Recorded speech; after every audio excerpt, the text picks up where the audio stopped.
everything was falling apart, the airplane was swerving on the ground and everybody was screaming, you know. The death toll rises to 2. The Civil Aviation Authority still probing what went so wrong with a plane that was airworthy. The Finance and Public Enterprises Minister is expected to weigh in on the Eskom wage deadlock and reports of a new offer on the table this evening. This is eNews at 8. I'm Sally Burdett. Good evening. A second person has died following the Ivana plane crash in Pretoria yesterday. The man died in hospital this morning. It's believed he was in the factory when the plane hit. The other fatality was on board the aircraft. The Civil Aviation Authority has confirmed the aeroplane did have an airworthiness certificate. The cause of the crash has not been established, but smoke was seen coming from one engine shortly after takeoff. Our reporter Zikona Chona spoke to an eyewitness to yesterday's tragic events. I saw it coming from this side, turning slowly, but it was very low, you see. And then when it was turning slowly, it had to hit that building, it's a dairy farm. And then when it hit that building, it broke into fire, you know. And then everything was falling apart. When everything was falling apart, the airplane was swerving on the ground and everybody was screaming, you know. They had to come out in different sides because the windows, they were open. So they'd come out, some they would come out from that side and come out from that side. Typhus Runganga was going about his daily business until the unimaginable happened. He took these videos, still shaken by what he saw. He says he watched helplessly as the aircraft caught fire and crashed into a building. Runganga says the screams of a woman stuck in the plane still echo in his head. The Civil Aviation Authority says the investigation into the cause of the accident has not been concluded. We have received the information with the maintenance organization responsible for the maintenance of this aircraft that they took off from Johannesburg to go and perform pressurization check in the area of Johannesburg. Survivors say they believe the crash was as a result of an engine failure. Zikona Chona, Pretoria. To Eskom wage talks, it's believed there's a new offer on the table, but no word yet on whether it will break the deadlock. The National Union of Mine Workers, NUMSA and Solidarity are now asking to meet with the Ministers of Public Enterprises and Finance, as well as the Eskom board. Sindela Masikani reports. eNews understands that the cash-strapped utility has now put on the table 7.5% as a wage increase for this year, 6.5% for the second year, and 6.25% for the third year. It's also understood that Eskom is offering 141 Rand as a housing allowance and bonuses based on its financial statements. Unions have now demanded a meeting with Public Enterprises Minister Pravin Gordhan and Finance Minister Nhlanhla Nene. With the percentage, we are not negotiations with housing allowance. We're demanding a bond. I think to negotiate through the media is not necessarily helping us, especially in the light of the fact that we want to meet with the board, we meet with the minister. We've got our own views about what is on the table. If Eskom decide to leak it, they will do it. The power utility remains optimistic a deal will be reached. Yesterday was a marathon meeting that we had, but we are gravitating closer to each other actually. But I can safely say that Eskom has upped its offer slightly, and I can also safely say that the unions were also willing to adjust their position downwards. The threat of load shedding still hangs over the heads of consumers until a settlement is reached. It's now up to Minister Gordhan and Minister Nene to resolve the wage dispute or risk workers going on strike. Slinda Lomasigan, Johannesburg. We apologise for the slight sound and vision fallouts during the playing of that item. Now, as Cape Town looks forward to easing its water restrictions, another metropole is dealing with tougher limits. The Nelson Mandela Bay municipality has implemented new restrictions as the combined level of its dams has now fallen below 20%. Sandy McCowan reports. Residents are being warned to drastically reduce their water consumption as storage dam levels reach an all-time low of 19%. And with no significant rainfall forecast, The Department of Water and Sanitation has ordered to reduce its usage to 220 megalitres a day. Restrictive household consumption is now being reduced to 15 kilolitres per metered connection. So that means per metered connection. There's no differentiation whether there's one person or 10 people staying on that property. If you use above 15 kilolitres, there's going to be a punitive charge, and it's going to cost you a lot of money. No use of municipal water supply allowed to water gardens, wash cars, hose down walls, paving, top up pools, fountains, ponds. No approval of new swimming pools to be built. Car washers will be closed if they have not achieved the requirement to recycle 60% of their water. No municipal showers will be operating anymore. Some water-dependent businesses like Sherwood Garden Centre have come up with innovative ideas to keep from closing their doors, like solely using borehole water. We are finding a huge demand for the water-wise succulent plants, and so there's a big increase in demand for that, which we're selling, so obviously getting more in. And also the indigenous plants, which also a lot of them are fairly water-wise. The municipality warns residents if the dam levels fall to 15%, all residents will be restricted to 40 litres per person per day. Sandy McCowan, Port Elizabeth. Staying in that city, but moving to the rocky relations in the coalition governing Nelson Mandela Bay. Today, UDM leader Bantu Holomisa boycotted a media briefing organised by the coalition leaders. Now, that's the Democratic Alliance. Not a good sign. Ironically, the briefing was to provide updates on the state of the coalitions governing 3 metros and the budgets that have been passed. Samkele Maseko has a story. UDM leader Bantu Holomisa seems to be preparing to serve divorce papers to the DA-led Nelson Mandela Bay coalition government.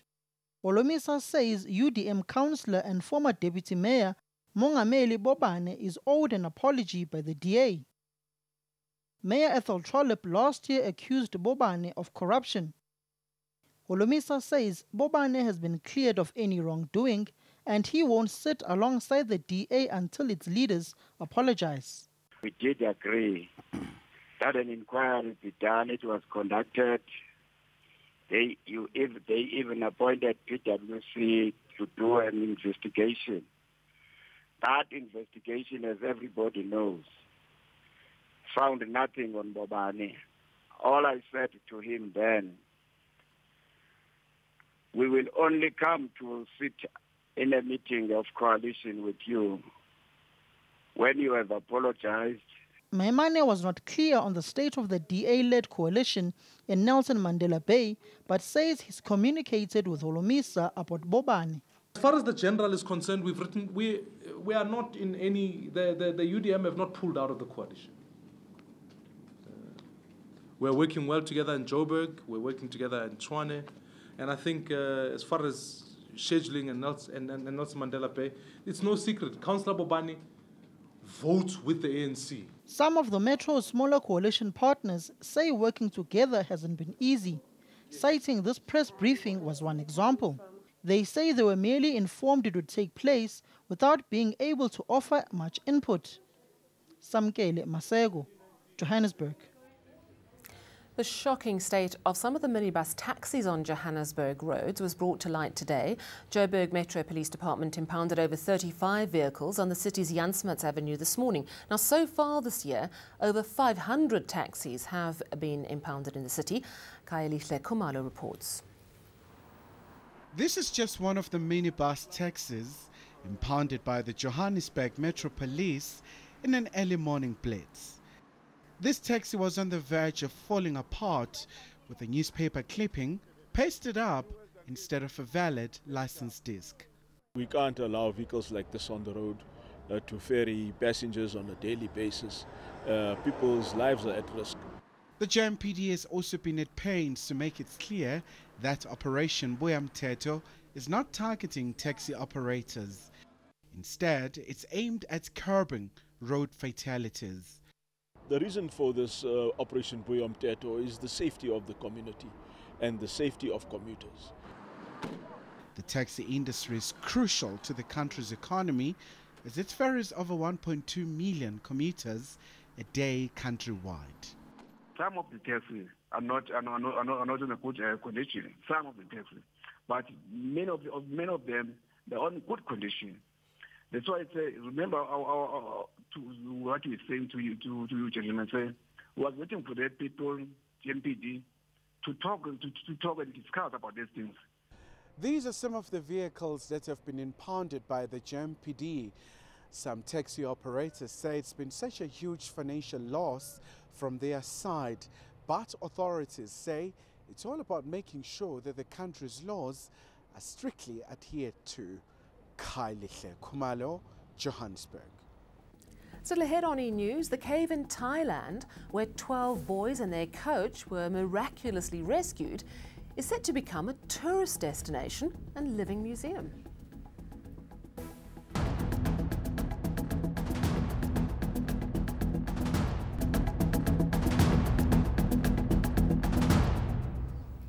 Let's focus now on the National Prosecuting Authority, and it seems the next move may be President Cyril Ramaphosa's. Yesterday, the Appeals Court ruled Deputy National Director of Public Prosecutions, Nomgcobo Jiba, was free to return to her job. Some analysts say Ramaphosa needs to take a firm hold on the prosecuting authority if he wants public confidence returned to the courts, especially with several high-profile criminal cases on the horizon. Lester Kiva takes a look. After the Supreme Court of Appeal overturned a previous High Court ruling, essentially barring Nomgcobo Jiba and Lawrence Mkhwebe from practicing as advocates, President Cyril Ramaphosa now has a headache. What to do with the senior National Prosecuting Authority officials who are free to return to their jobs, especially since they are seen as being close to former President Jacob Zuma, who is currently facing prosecution. One constitutional law expert says while the appeal court says Jiba and Mkhwebe are okay to practice as advocates, there's still a cloud over their roles at the NPA. The judgment yesterday, while saying that they remain fit to be members of the bar, I think does not deal with the problem as a whole, because there are still the outstanding issues of the reinstatement of perjury charges against Ms. Jiba relating to the Boyson matter, which was suspended pending the outcome of this case in the SCA, as well as a court judgment saying that the President should institute an inquiry into the fitness of Jiba and Mkhwebe to hold office. Naidu says the NPA has a crisis of confidence, with several high-profile corruption cases on the roll. Lester Kivat, Cape Town. Barclays Africa Group has been officially renamed. It started trading as Absa Group Limited today. Now, although the new logo and its colour scheme were leaked last week, there's still been a lot of excitement around the unveiling today. They're even changing the voice that answers those who phone into its call centre. Now, the group says the name change marks the end of a century of Barclays on the continent. Absa will no longer just be a South African brand. The bank will have presence in 12 African countries and plans to open international offices in the UK and the US. Now, 2 years ago, Barclays International announced that it would be selling its stake in Barclays Africa to focus more on the United States and Britain. The cave where a team of young soccer players was rescued from in Thailand is set to become a living museum. Thai officials say the fate of the boys and the multinational rescue has put the cave firmly on the map. Plans are in place to develop it into a tourist destination. Now, the full name of the cave means Cave of the Reclining Lady. Legend has it a beautiful princess ran away to the cave with her commoner lover. Her father sent soldiers to kill the lover, prompting the princess to commit suicide. And the legend goes, surrounding mountains took on the shape of her body. Now, an official from the Department of National Parks in Thailand says the cave will be closed from Thursday. Villagers say it's known to be prone to flooding, and many have urged authorities to post clearer warnings. The Prime Minister says extra precautions will be implemented both inside and outside the cave to safeguard future tourists.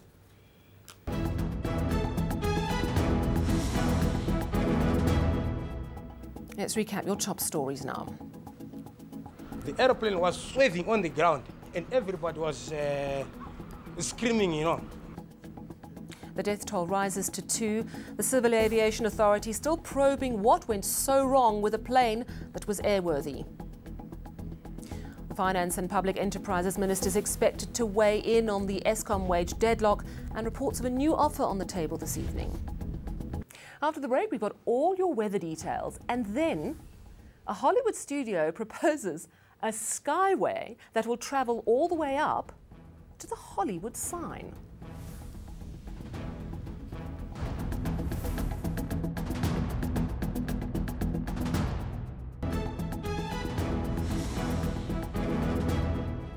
Good evening, everyone. It was a partly cloudy and mild day across much of South Africa's interior, but as we take a look out into the Atlantic Ocean, we see a bright band of cloud approaching, and that is a cold front which will be making landfall along the western coastline during the early morning hours of Thursday, bringing the end to the current dry spell in the Western Cape. Cold and wet weather will spread inland as the front moves through, as well as up the western and south coasts of the country, and by evening there could be snowfalls on the mountain tops of the Western Cape. The city forecast shows that it will be mostly dry over the Northern Cape, along with very windy weather over this province, and by evening there could be light rain for both Springbok and Sutherland.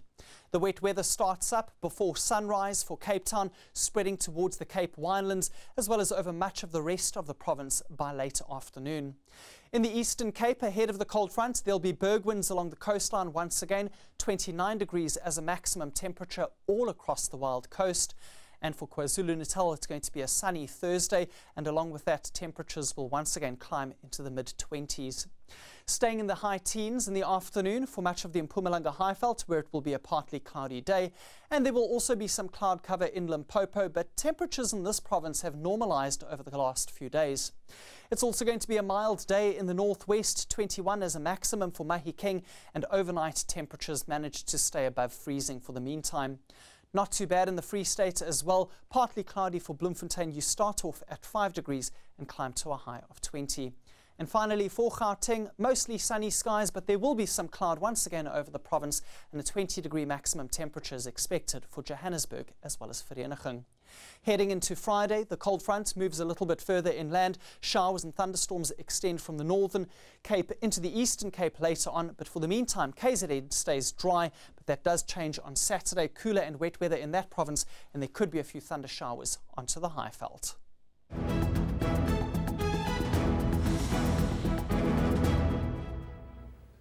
And finally, the famous Hollywood sign could soon be a little easier to reach. That's if a proposal for a mile-long aerial tramway up the mountain gets the nod.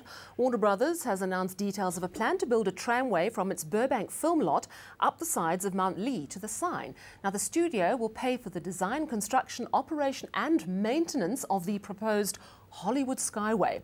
The 13.4-metre-high white Hollywood sign, installed in 1923, is a designated historical monument.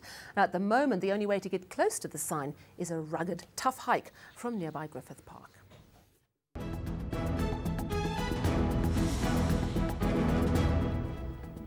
Let's recap your top stories. The death toll rises to 2. The Civil Aviation Authority still probing what went so wrong with a plane that was airworthy.